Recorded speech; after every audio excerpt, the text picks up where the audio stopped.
When I was 30, my doctor looked me in the eyes and told me there was a 50% chance I would be dead by the end of the year. My cancer had spread from my groin to my abdomen to my lungs, and at a minimum, I would need to go through 4 rounds of chemotherapy and have multiple surgeries, including one where they would open up my entire abdomen, dissect my insides, and then staple me back together. And in that moment, I remember saying something to my wife that made no sense. I said, well, if I'm gonna have cancer, I might as well really have cancer. And I'm fully aware this is an insane thing to say. But in that moment, I felt like I was being given an invitation. I felt like cancer was either gonna kill me or it was gonna help me to change my life for the better. And so I dug in. I spent 40 hours a week in an infusion center, thinking, meditating, and praying. I read and reread Viktor Frankl's Man's Search for Meaning. I went on long walks with my family and friends. I thought deeply about the kind of life that I wanted to live.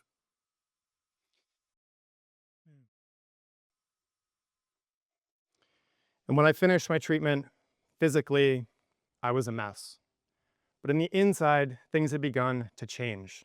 I had new ideas for how I wanted to live every aspect of my life, from my work to my personal life to how I showed up and just enjoyed each day. And while ultimately I'm so incredibly thankful for all the things that cancer gave to me, I also had questions. Did I really need to get sick to change my life? Was I actually better off having more cancer? And how could one of the worst experiences in my life also turn out to be one of the best? Well, if we think about human history, much of our progress was born out of crises. In 1900, the Great Galveston Hurricane unexpectedly struck, killing 10,000 residents in Texas. But in the aftermath, we made massive investments in storm tracking and early warning systems, such that deaths from hurricanes, at least in the United States, have declined precipitously in the following 100 years. A generation later, the Great Depression unleashed a wave of poverty and desolation in the United States, but it also led to the modern social security system, to a generation of new infrastructure projects, and to new worker protections. More recently, the Fukushima meltdown was the worst nuclear crisis since Chernobyl, but it also led to industry standards improving and also to the birth of a world-class robotics hub in Fukushima. On the other hand, the Deepwater Horizon oil spill initially led to new regulations to improve safety, but most of those were weakened or walked back within the following decade. We lived through the SARS and Ebola pandemics, but World Health Organizations were largely unprepared to deal with COVID-19. And in the US, we've had 900 school shootings in the last 5 years, and I don't know any parents who feel like their kids are safer today than before. And so it's not as simple as bad things always lead to good outcomes. But could they? Could we do better? Well, as a professional, I've spent my career advising leaders and organizations going through periods of radical change. And in my experience, there absolutely are steps that we can take to try to create opportunity from adversity. To explain, let me introduce you to a speed skater named Niels van der Poel. Niels was born in Sweden and begins speed skating at age 8, and he quickly becomes obsessed with the sport. He says in his own words, "I was very, very dedicated to being the best speed skater in the world, whatever the costs might be." And to his credit, he does become the best young speed skater, winning the World Junior Championships at age 17, and then things begin to fall apart. He said, "I had this growing feeling that, holy shit, this was not worth it, because of the trade-offs made to friends, to school, and to other possibilities in life." And as he becomes increasingly disillusioned, his performance begins to suffer. In the lead up to the 2018 Olympics, he says, "I only did what I had to do in training. I didn't do any extra work. I went skydiving a lot. I went drinking a lot." And he fails to qualify for the Olympics in his best race, the 10,000 meters, but he does qualify in the 5,000 meters. And in Pyeongchang, he places 14th out of 22 skaters. Now, for you and I, this would be an incredible achievement, right? Just to make it to the Olympics. But for Niels, this is a crisis. He's trained his entire life, he's given up his entire life, and he's nowhere near being the best in the world. Not only that, he's completely disillusioned with what it's taken just to get this far. So Niels does something unexpected. He joins the Swedish army for over a year, and when he's done in the army, he skis and bikes and runs around the Swedish countryside for another year. And then he reemerges 15 months before the Beijing Olympics. He qualifies for those Olympics, and in Beijing, he wins not one, but 2 Olympic gold medals. And not only that, but he smashes the world record in the 10,000 meters. How does Niels do it? Well, when Niels is in the army, he has a realization. He says, the army path sucked, and the speed skating path also sucked. But maybe if I could treat myself more properly and negotiate with myself instead of forcing myself to do things that I don't want to do, then maybe I can find a way forward. And in this moment, he begins to embrace the situation. He recognizes that what he's doing isn't working, but he also develops a sense of agency and control. He believes that he can change or control his path forward. And as he does this, he starts to question some of his most deeply held beliefs. He begins to ask himself, can I change my training so that I can in fact become the best skater in the world? And can I do it in a way where I enjoy it, where I no longer hate the sport that I feel committed to? And in this second realization, he says, it's not the one who suffers the most who prospers. It's the one who finds an easier way to conduct something that's really hard. And with this realization, the wheels start turning. He begins to imagine what this sport could look like for him. He begins to identify new possibilities and new paths forward. To become the fastest skater in the world, he commits to doing something that's insane. He says he's going to bike for 7 to 8 hours per day to build his aerobic base. He eliminates weightlifting and dry land training, things that he considers to be easier so that he can focus on his aerobic training and skating. And when he does skate, he skates exclusively at race pace, meaning as fast as he's ever going to skate. And these things are completely unheard of in this sport. Not only are they unheard of, but they are brutal physically. So then he has to imagine new possibilities for how he can change his motivation and his mindset. And so he says, you know what? I'm never going to train on the weekend. I will take every weekend off, which is something that no speed skater in the world is doing, but he does it so that he can rest and recharge and show up ready to skate on Mondays. He continues skydiving and other adventure sports so that he can stay fresh and have things to look forward to. And he develops new motivation strategies like bribing himself with food to get through these 7 to 8 hour bike rides. And in total, he says, I feel like I had seen a way to do the sport that no one else had noticed. And so, of course, he takes action. He proceeds with courage and vigor and dedication. Of course, reemerging to win his 2 gold medals in the Beijing Olympics. Bigger picture, we might say, when things get bad enough, impossibly good things suddenly become possible. This doesn't just work, though, for speed skaters or for individuals. It also works for organizations. Let me share some data from you on a real company. So this company closed 1 out of 5 stores over roughly a 10-year period. They had eliminated 1 out of 3 employees, and they had also lost 3 times as much money as they had made over that period. Not only that, but this is a company that's out of good ideas. They've had 4 CEOs in 5 years, and as you can see from the line, their share price, none of this is working in the marketplace. Quite frankly, this is a company that is about to die. But this company doesn't die. This company, Barnes & Noble, is currently completing one of the greatest turnarounds in retail history. So how does Barnes & Noble do it? Well, when we think back to our friend Niels, he initially struggles to embrace the situation, right? At first, he's oblivious. He says he'll do whatever it takes to be the best. So he's oblivious to the crisis that's forming. Then later, he becomes resigned to it. He's now doing the minimal amount of training just to keep competing. It's only after he joins the army that his sense of agency and optimism begins to grow. He feels like he has a choice. Our friends at Barnes & Noble are different. They embrace the situation right away. But where they struggle is in asking some of these deep questions, like who are we as a company, and what unique value do we provide in the world? And as a result of these superficial questions, they make a series of poor choices. They compete head-on with Amazon in e-commerce. They lose well over $1 billion on their Nook e-reader. They launch a range of in-store gimmicks which cheapen the retail experience, and then ultimately they resort to cost cutting and restructuring, things you do typically when you are out of good ideas.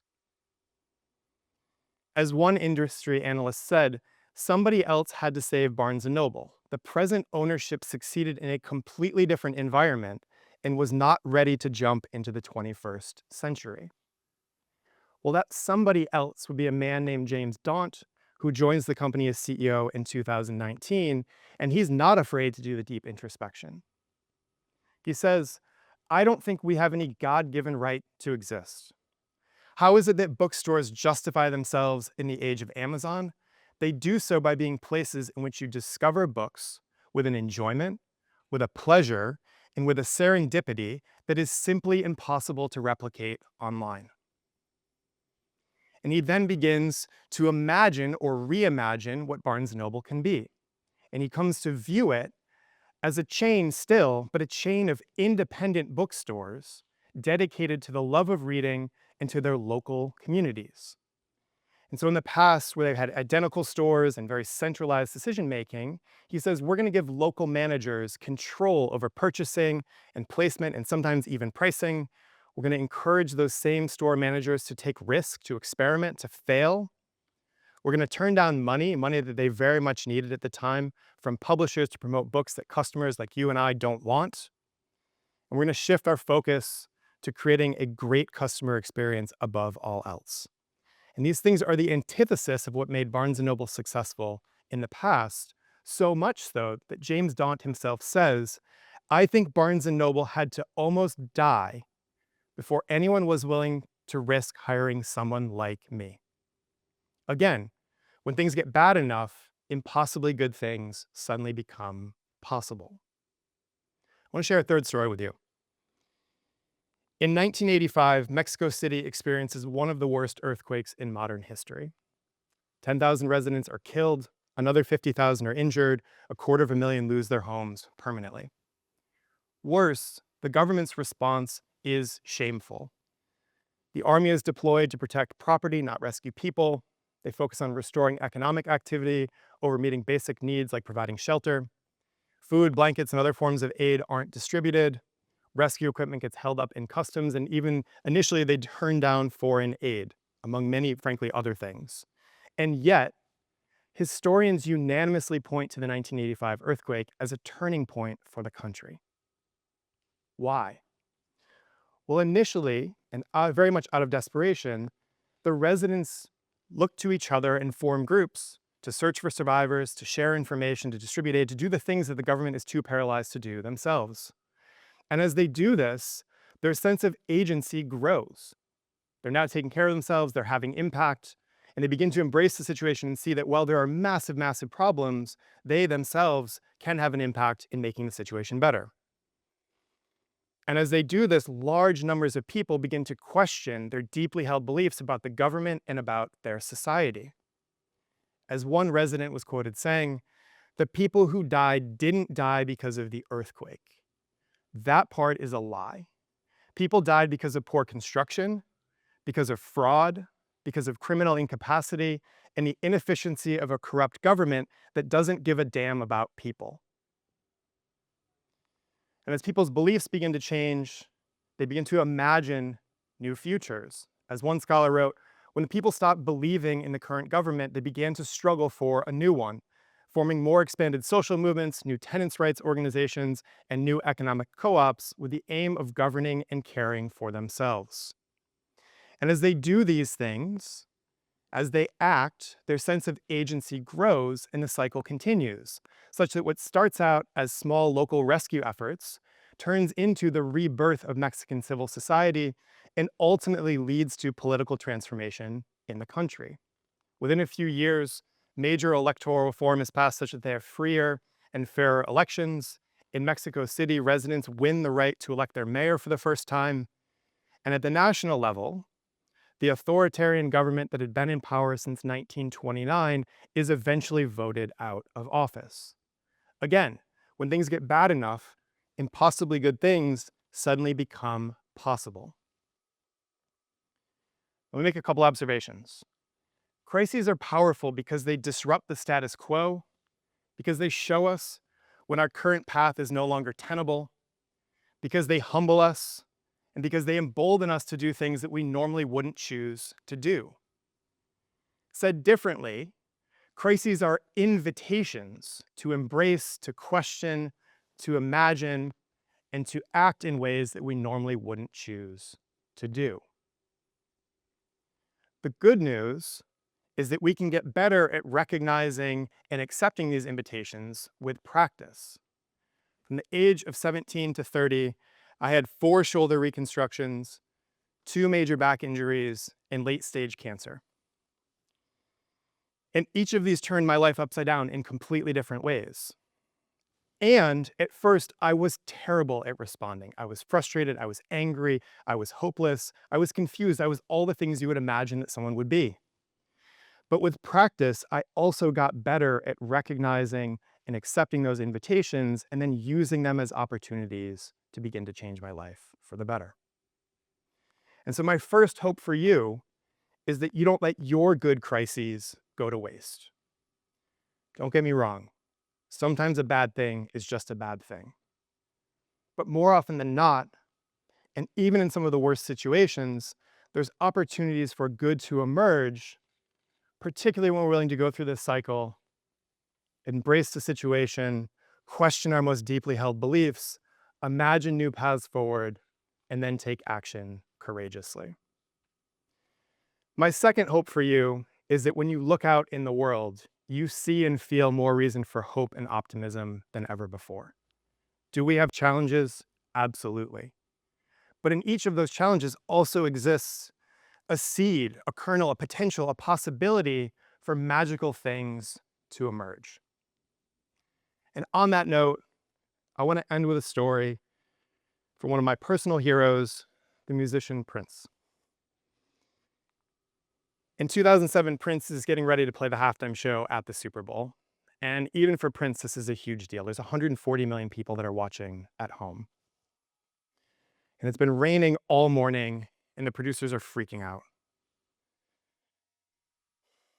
The stage is incredibly slippery. Prince is supposed to play multiple electric guitars in the rain, and disaster seems certain. And right before Prince is supposed to go on, the skies open up. Now it's pouring, pouring rain. So the executive producer, he radios to Prince. He says, "Prince, it's really coming down right now. Are you sure you want to go on?" There's silence for a moment, and then Prince responds, "Can we make it rain harder?" And with that, Prince goes on stage and delivers one of the greatest musical performances in the history of live television. The show is intimate, it's emotional, it's ethereal, it's surreal. In the pouring rain, Prince's genius becomes undeniable. And so my hope for you all is that the next time it rains in your life, you'll consider asking yourself, can we make it rain harder? Thank you so much.